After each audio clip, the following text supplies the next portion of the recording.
naman. Sir, I'm so happy po. Masayang-masaya ako at na-release na kayo. Actually, may nakarating sa akin.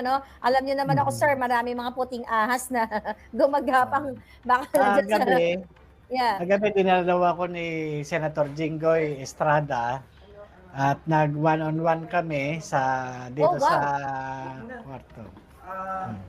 Okay. So, meron pa Sige, hindi alam. Paliwanag na. Ma'am Marlica,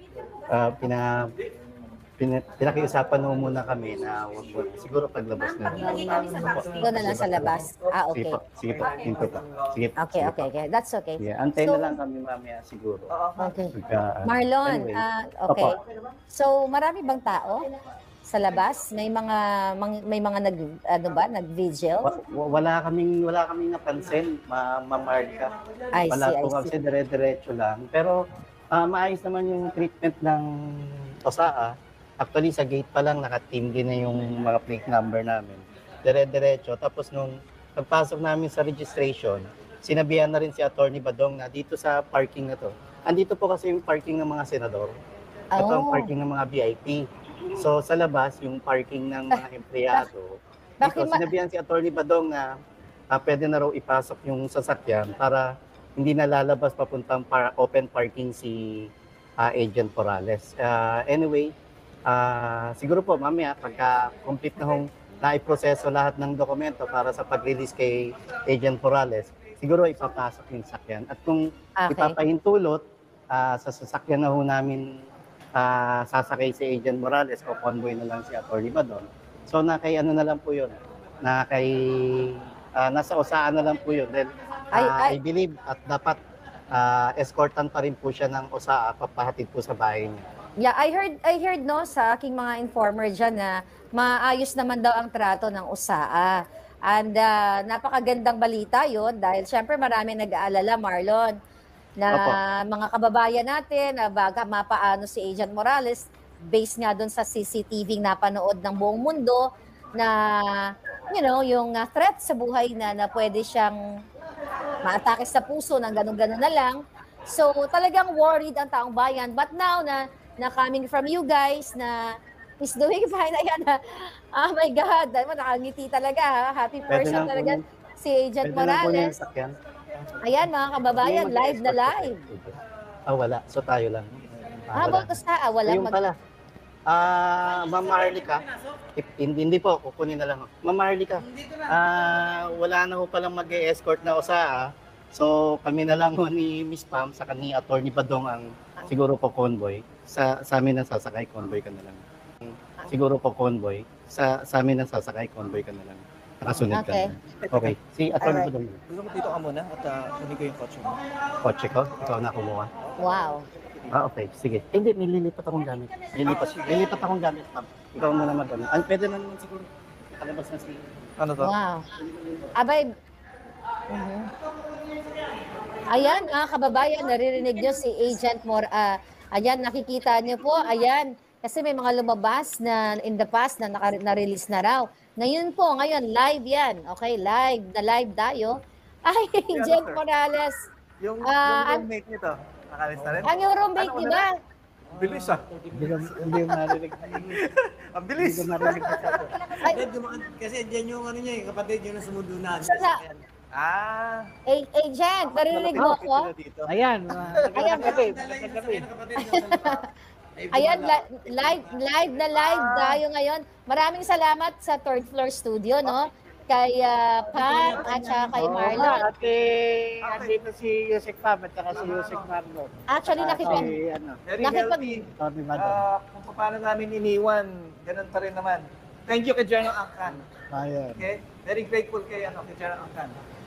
Pasalamat ako doon kay mababa o namaya? Roberto Angkan. Pinataba niya naman masyado. Sa OSAA family. At ganoon din kay Senate President Chis Escudero. Bali, 2 beses niya ako pinuntahan ngayon. Kanina. Okay. Yung binalita niya na marirelease ako. At pinuntahan niya uli ako bago sa yun. That's good news. Yeah. Tapos ganun din si Senator Jinggoy Estrada. Talaga, nag-usap kami ng puso sa puso kagabi. Wow. Nag-one-on-one kami. At yung nga, sabi nga niya, ikaw, binastos mo pa ako. Sabi niya gano'n. Sabi ko, nagpaliwanag ako sa kanya. Sabi ko, sir, yun yung normal reaction ko lang po yun. Pero sabi niya, hindi naman tayo magkaaway at trabaho lang, sabi niya.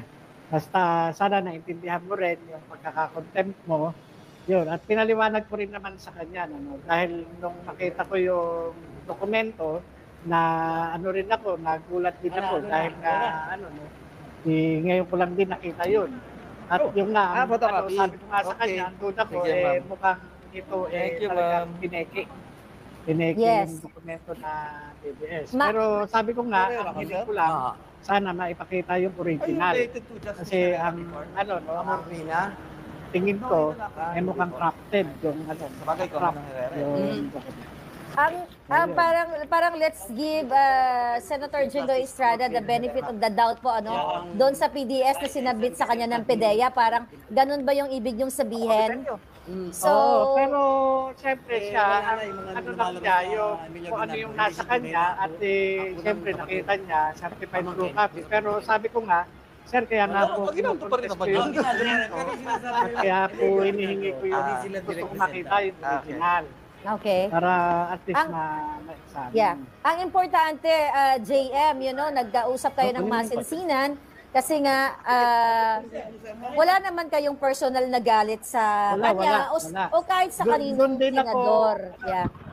Humanga din ako sa kanya at doon ko nakita yung professionalism niya na kahit na nagkakaroon kami ng bangayan during Senate investigation sa hearing, pero talagang pinuntahan niya ako at pinasarado nga niya yung pinto, talagang nag-one-on-one kaming dalawa.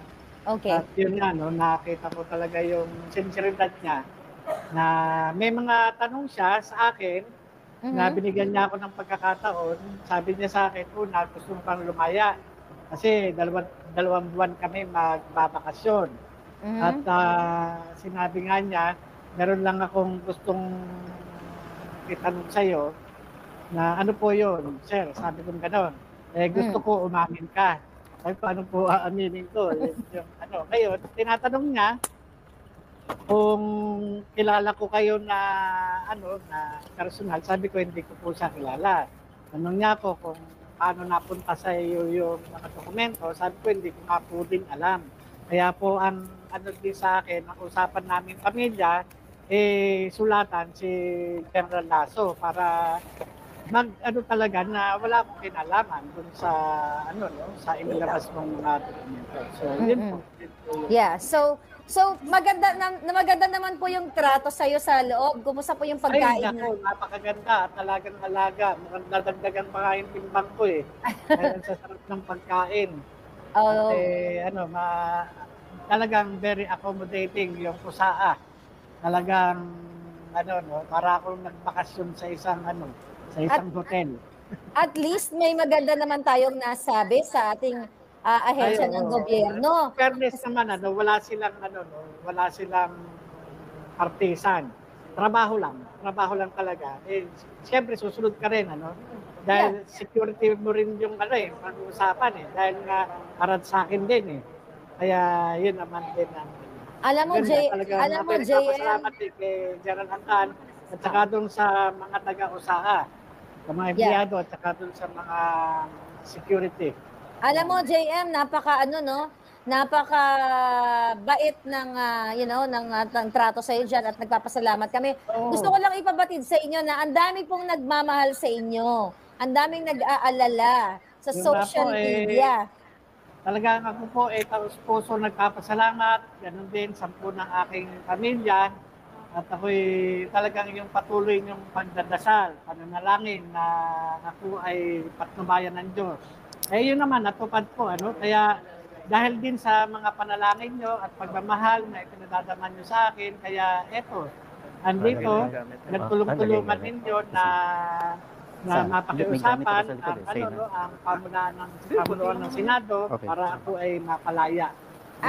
Kasi nangyayari pala talaga kahit minsan kahit na recess ang Senado, meron pa rin talaga palang naiiwan na kaya itong nangyari na to, sa pagtutulong-tulong ninyo, ay talagang nagkaroon ng katuparan yung aking kalayaan. Kaya Yes. nagpapasalamat ako sa inyo lahat. Actually, sabi po ng mga viewers, gumwapo po kayo eh. Gumwapo. I mean, fresh na po kayo. Gusto ko lang po kayo pangitiin, Agent Morales. Let me know kung kailangan nyo nang umalis, ha? We can just continue the Opo, Excuse, Ma'am Marlica, siguro po sasakay na lang sa amin sa kotse ko si Agent Morales together with Miss Pam. Tapos Okay. naka-convoy po si Attorney Badong sa amin. Basta ganun na lang. Ang importante ay nakita kayo ng taong bayan, na buong-buo po kayo, gwapong-gwapo muli. At, at narinig namin magandang ang pag-alaga sa inyo ng USAA. And si Attorney Badong, hindi kayo iniwan. Sir, thank you po. Yeah. Thank you po talaga. Yeah, thank you so much. Thank you po. Thank you. Hindi na, Kuya, thank you. Siguro Talaga, dito na, Agent. Thank you. mag-interview na lang tayo, Marlon, sa siguro papahingayin ko na muna si Agent Morales. Boss. Trabaho yan eh.